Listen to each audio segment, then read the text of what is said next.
速報です。とんでもないシナリオが予想されています。その予想されるシナリオによってこの4月以降、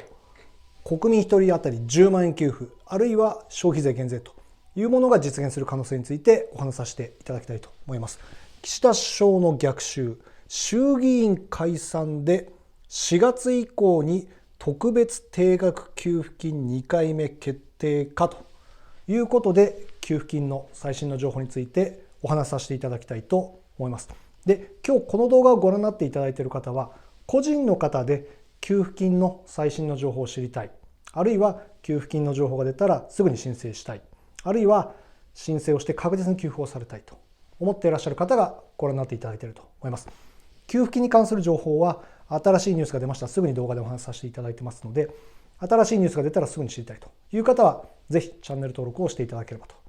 いうふうに思います。それでは早速いきたいと思います。まずこの特別定額給付金の2回目というところなんですけれども、これはまだ給付されるかどうかということはまだ決定はしてませんと。ただ特別定額給付金というのは、コロナ禍にあった給付金のことです。2020年にあった全国民を対象に1人10万円を一律で給付しますといったような給付金ですと。それの2回目って何というところなんですけれども、今の国民の認識としてはコロナ禍と同じような国内の状況にありますと。なのでこの特別定額給付金のような2回目をぜひやってほしいというふうな声がありますと。岸田内閣はこの特別定額給付金のような1人10万円給付というようなものについては、国難の事態に限りますと、コロナ禍のような国難の事態に限りますというふうに言ってるんですけれども、国民の認識としては、今はコロナ禍と同じように国難の事態にありますよと、非常に生活が苦しいというものがありますので、この2回目をぜひやってくれと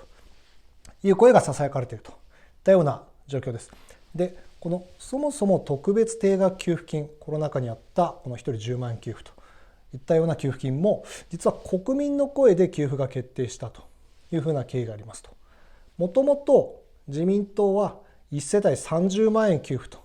いうような案を閣議決定していました。で、一度閣議決定していたものの、その後の世論調査、国民の声を受けて公明党が自民党に提案をしました。国民の声、世論調査では1人10万円給付というものが求められていますということで、自民党がその公明党の声を汲み取って閣議決定を組み替えて1人10万円で決定したと。国民の声によって一度閣議決定したものを組み替えて1人10万円給付になったといったような経緯があります。なので、国民がこういった2回目やりましょうというふうな声を出し続ければ、もともとその国としてもですね、そういう声を汲み取って、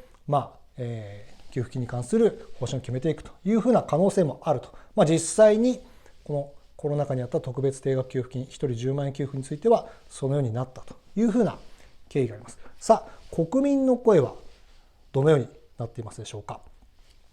コロナ禍よりも生活が苦しいといったような実感があります。生活費の負担が苦しいというところですね。物価が上がって給料が上がっていないといったような状況です。生活の下支えが必要といったような状況にあります。いや、物価は上がっているけれども給料も上がってますよという声もあるかもしれません。ベア 5% などと新聞に出ていたりとかするかもしれませんが、それはあくまで大企業に限ってで、我々の一般的な国民の大半が勤める中小企業においてはほとんど上がっていないというのが実際です。そのため物価が上がって給料が上がっていないという状況で生活が非常に苦しいというふうになっていますと。で、その結果とんでもない低支持率になっているといったような状況です。そういった国民の声を汲み取って、じゃあ実際に10万円給付を行っていくことになるのかというと、10万円給付を政策にしている政党が気になってきますと。自民党はこういった国民1人当たり10万円給付ということを政策にしていないので、それ以外で政策にしている党というのを確認していきます。国民民主党はインフレ手当として10万円給付ということを言っています。あるいは同じような10万円給付ということでいうと、れいわ新選組が春夏秋冬、四半期に1回ですね、10万円給付すると。あるいはその財源はありますということで言っています。ただ、この国民民主党にしても、れいわ新選組にしても野党であるというところでなかなか実現難しいといったような状況になります。この特別定額給付金の1回目は、この自民党であったりとか、あるいは公明党の方で検討して決定したというふうな経緯があります。あくまでれいわ新選組、国民民主党というのは野党であるので、なかなか実現が難しいといったような状況です。じゃあいつまでもこの野党に甘んじているふうなことがあるのかとなると、実は自民党も非常に厳しいといったような状況にあります。岸田内閣の支持率、皆さんご存知でしょうけれども、過去最低を各社とも更新しているといったような状況です。不支持率、毎日新聞に限っては 82% と、ほとんどの人が支持しませんといったような状況になっています。この低い支持率では解散は絶対無理というふうな状況です。もし解散が行われれば、この自民党というのはもしかしたら過半数を割ってしまって政権与党ではいられなくなるといったようなことになります。そうなると先ほどお話のしたようなこういった野党の政策というのも実現する可能性っていうのが出てきます。さあ、このもし解散をすればというお話をしたのは、実は今年は衆議院の解散のタイミングがあるんじゃないかなというふうにも言われています。で、なぜかというと、岸田首相としてはどうしてもやはり首相で居続けたいというのがやはり持っていると思います。そこでこの1月から6月でのこの通常国会で政治資金規正法の改正を行って、そして6月から昨年末に決めた経済対策案で1人減税4万円というのを始まるタイミングでもありますので、この6月から減税スタート、あるいはこの通常国会の間で政治資金法改正を行って、そこで解散と、そしてそこで自民党が議席を減らすでしょうけれども、過半数をなんとか確保して、そして国民の信を得ましたよということで、その後の自民党総裁選でも再選をするといったようなシナリオを目論んでいますと。で、ただ最近出てきたこの岸田内閣の最新の支持率でいうと JNN、 これはもう TBS 系ですね、でも過去最低を更新したという状況で、やはり派閥解消とかそういったことを岸田内閣はやっているものの、とにかく国民の支持はないですよといったような状況にありますということで、この岸田首相の描いているこの支持率を少しでも上げて解散を行い、この自民党そして、自民党が過半数を確保することで、自民党総裁選も再任され、そして、首相でまた居続けると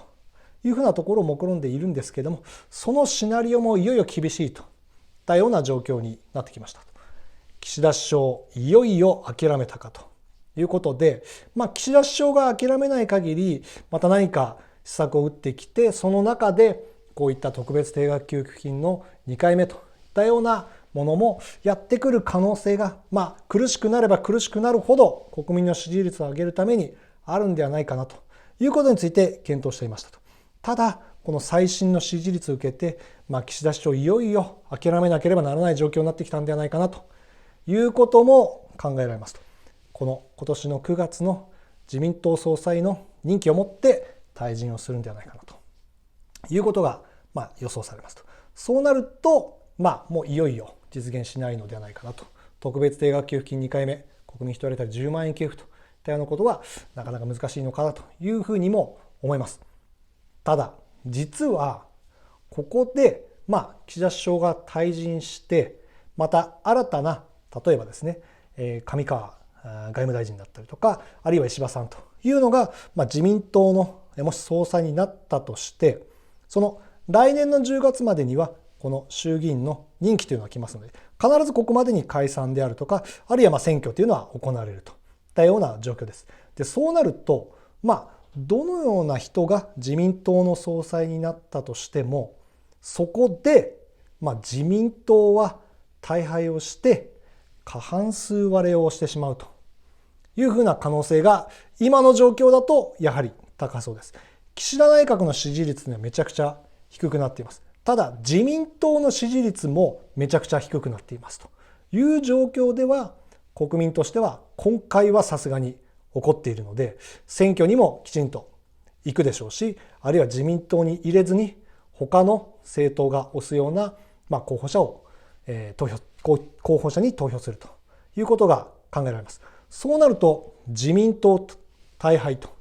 いうふうな形になって過半数割れというふうなことも考えられます。そうなるとどうなるか。自民党はもしかしたら過半数割れをしてしまうんですけれども、第一党として他の政党と組んで連立政権ということも考えられますと。そして連立政権をもし組んだとすると、自民党は大敗して議席を大幅に減らすので、国民の信を得たとは全く言うことができずに、その自民党の総裁をそのまま総理大臣として推すということができずに、もしかしたらこの連立を組んだ政党から総理として推す可能性があるというところですね。そうなると連立を組む可能性がある党ということでいうと、あるいは公明党であるとか維新であるとか、あるいはこの自民党に近い、最近特に近いというところで言われると、国民民主党というところが想像できますというところですね。でもしこの実際に自民党が大敗して過半数割れ、連立政権が樹立となった場合に、国民民主党もその中に入ってくる可能性というのは大いにあると思います。そして国民民主党の玉木代表が首相として推されて、もし総理大臣になった場合、ここでピンときたと思います。先ほど10万円給付を政策にしている党というところで、国民民主党というところをお話しさせていただきました。国民民主党の政策、この1人10万円給付というところを挙げていますというところですね。それに加えて、実はこの消費税減税というところも国民民主党としては政策に入れています。実は昨年の11月の頭に参議院にこの消費税減税法案というのを提出していますというところですね。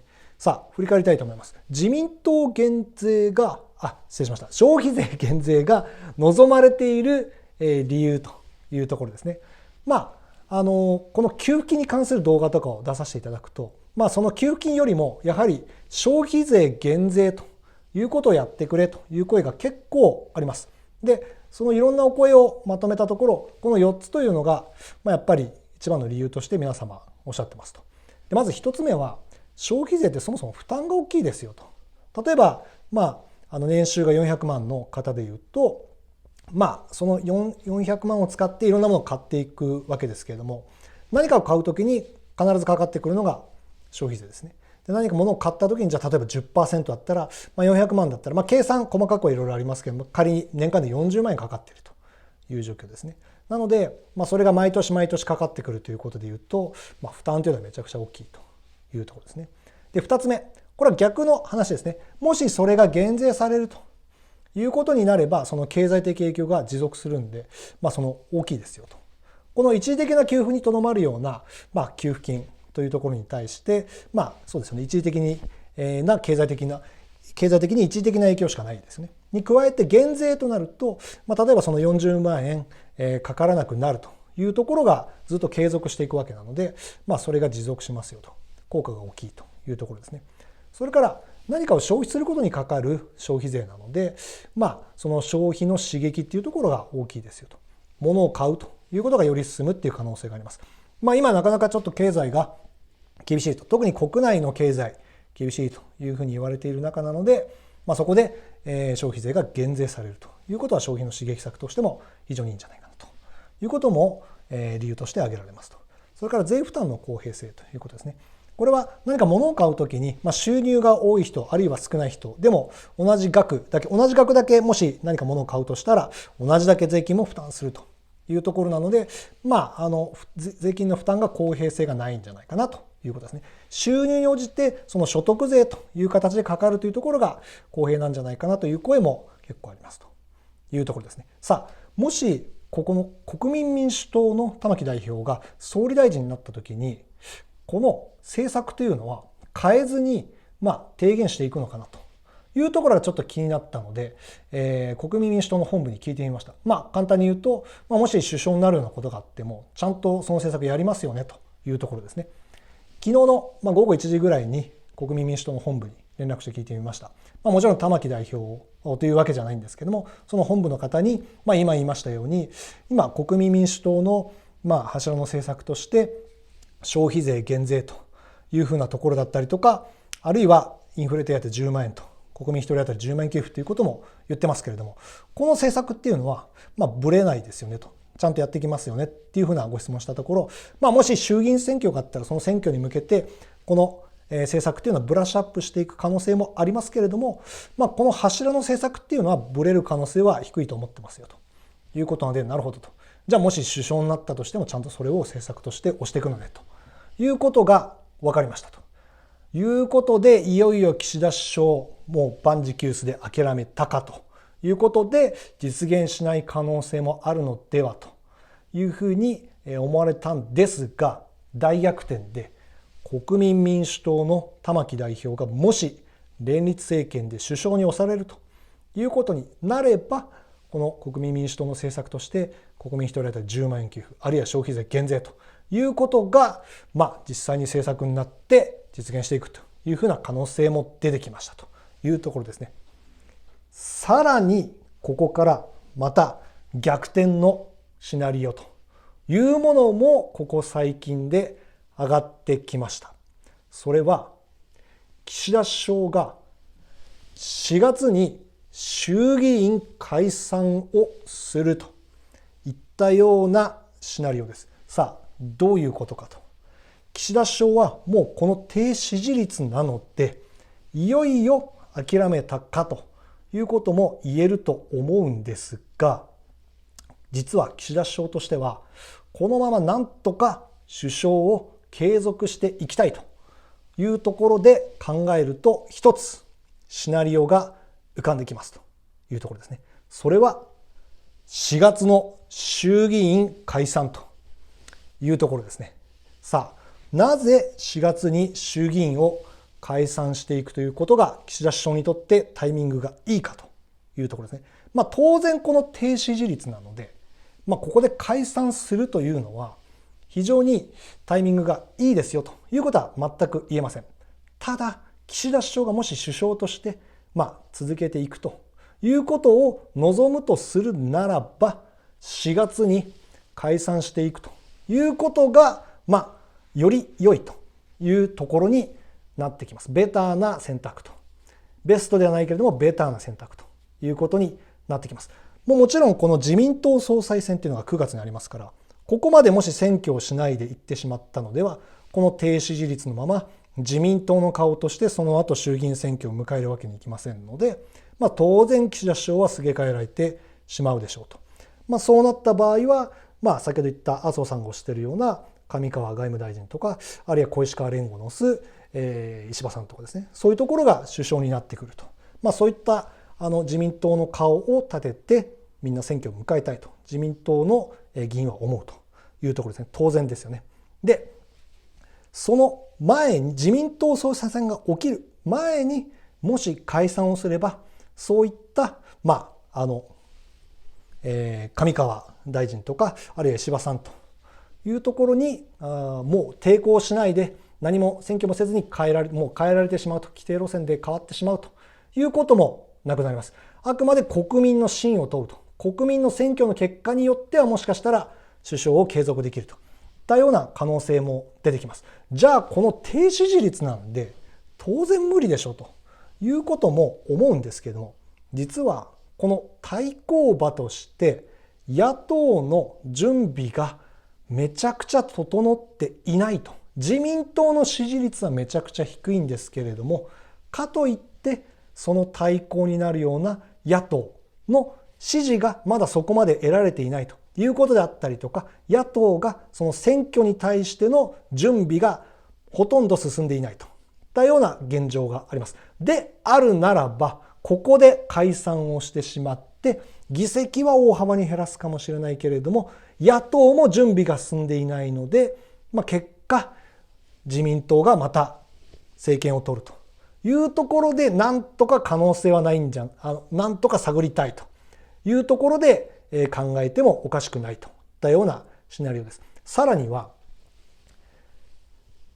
小池都知事が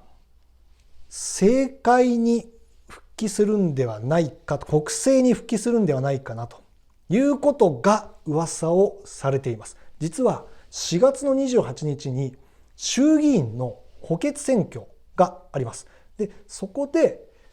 東京の15区から小池都知事が、その、補欠の衆議院の補欠選挙に電撃で出馬するんではないかなというふうなことがささやかれるようになってきました。小池都知事としての目論見としては、ここで国政に復帰をして、そして自民党に入党という形になれば、歴史上、日本の歴史上初めての女性の総理大臣誕生というシナリオも考えられます。今の自民党の中にいる人材よりはもしかしたら小池都知事の方が受けがいい可能性がありますので、もしかしたら自民党の議員としても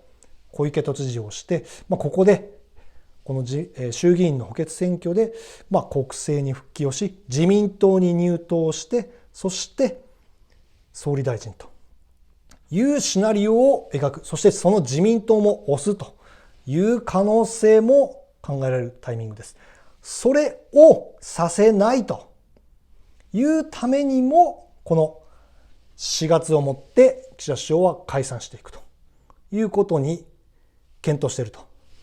いう可能性も考えられますと。そうなると、例えば上川外務大臣とか、あるいは石破さん、あるいはこういった小池都知事といったようなところと戦うといったようなこともなく、あくまで野党と自民党というところで国民に信を問うと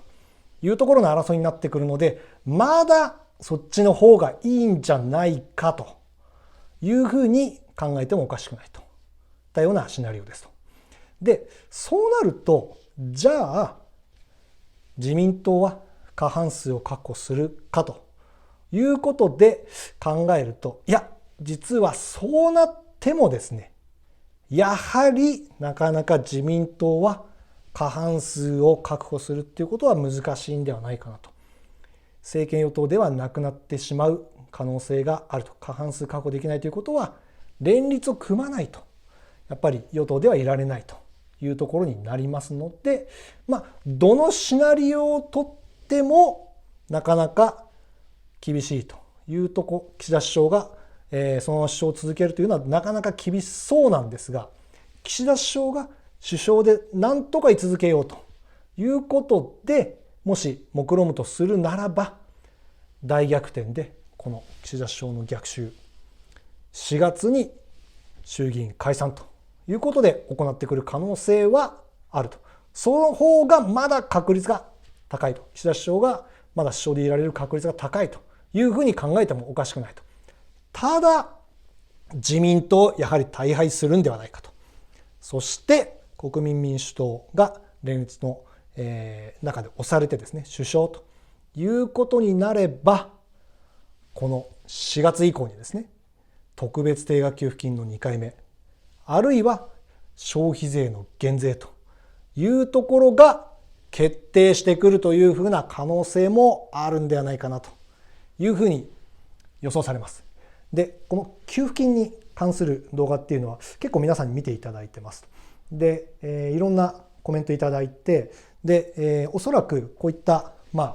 自民党の方とか、政権にいる方とかです、内閣の方とか、あるいはもしかしたら岸田首相、あるいはその近い方っていうのも、そのコメント欄の皆さんの国民の声っていうのも聞いていただいている、見ていただいている可能性もあるんじゃないかなというふうに思ってます。我々一般的な国民の意見を、ぜひこのコメント欄でですね、賛成、反対の一言だけでもいいので、ぜひ届けて、こういった国民が望むような給付金ですとか、あるいは消費税減税というものを実現していくというふうな形にぜひしていきたいと思ってますので、ぜひ一言だけでもいいのでコメント入れていただければというふうに思います。また新しい給付金に関する動画が出ました、